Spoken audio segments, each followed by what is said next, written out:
Ang mabuting balita ng Panginoon ayon kay San Juan. Papuri sa iyo, Panginoon. Noong panahong iyon, sinabi ni Jesus sa kanyang mga alagad, "Kung napupuot sa inyo ang sanlibutan, dapat ninyong malamang napuot na ito sa akin bago sa inyo.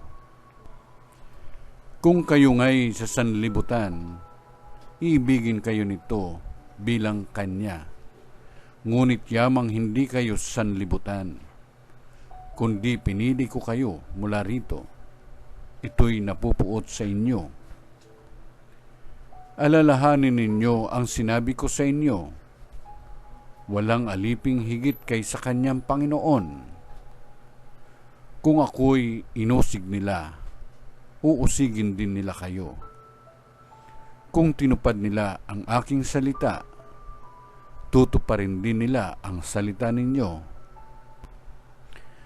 Ngunit ang lahat ng ito'y gagawin nila sa inyo dahil sa akin, sapagkat hindi nila nakikilala ang nagsugo sa akin."